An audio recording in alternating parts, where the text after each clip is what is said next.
Assalamualaikum warahmatullahi wabarakatuh. Perkenalkan, nama saya Kurnia Fitriani. Saya dari Prodi PAI 3 Ekstensi Fakultas Tarbiyah NPM 2101020106. Di sini saya akan menjelaskan dari pelajaran desain pembelajaran pendidik yang berjudul Pendidikan Agama Islam PAI kelas 8 SMP. Dosen pengampu Buya Dr. Suhardi SPDI MA. Kompetensi dasar KD: meyakini kitab Allah atau mencintai Al-Quran.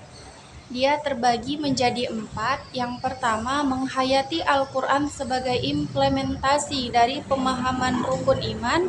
Yang kedua, meyakini pedoman Al-Quran sebagai pedoman hidup sehari-hari. Yang ketiga, memahami makna beriman kepada kitab-kitab Allah Subhanahu wa Ta'ala.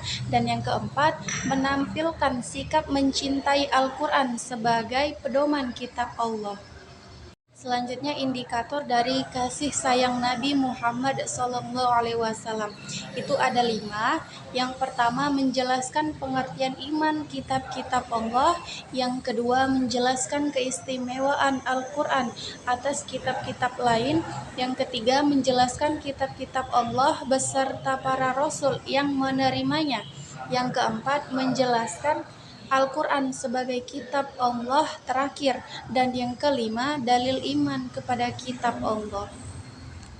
Materi tentang meyakini kitab Allah atau mencintai Al-Quran.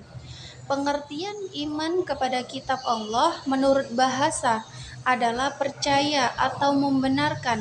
Menurut istilah, iman adalah kepercayaan yang diyakini kebenarannya dalam hati, diucapkan dengan lisan, dan diamalkan dengan perbuatan. Jadi, iman kepada kitab-kitab Allah Subhanahu wa Ta'ala artinya percaya dan meyakini bahwa Allah Subhanahu wa Ta'ala mempunyai kitab yang telah diturunkan kepada para rasulnya agar menjadi pedoman hidup bagi umatnya. Hukum beriman kepada kitab-kitab Allah Subhanahu wa Ta'ala adalah fardhu ain atau wajib bagi setiap orang yang beragama Islam. Muslim atau orang Islam yang tidak mempercayai adanya kitab-kitab Allah Subhanahu wa Ta'ala maka akan dinamakan murtad atau keluar dari ajaran Islam.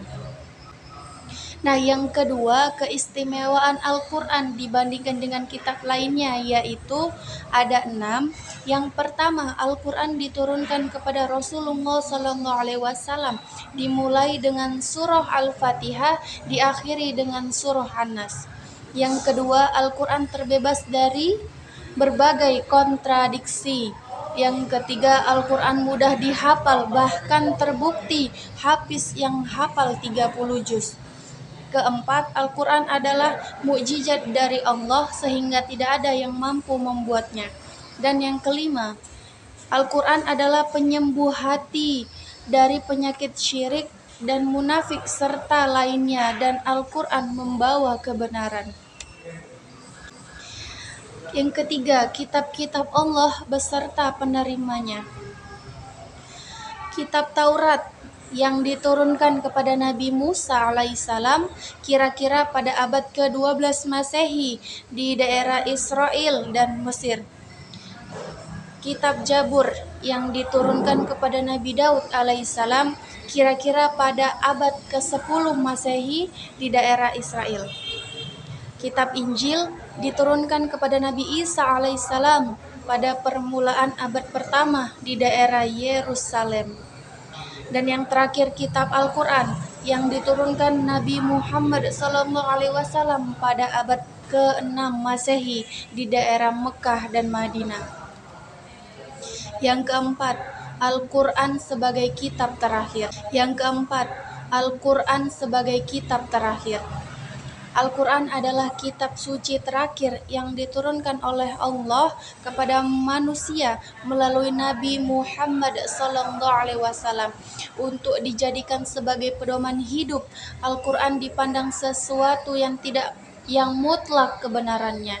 Di samping itu, Al-Quran sebagai kitab suci terakhir mengandung berbagai mukjizat, yakni sesuatu atau peristiwa yang terjadi melalui seseorang, Nabi Muhammad SAW, yang sebagai bukti kenabiannya yang ditantangkan kepada yang ragu untuk mendatangkan hal serupa, namun mereka tidak mampu melayani tantangan itu.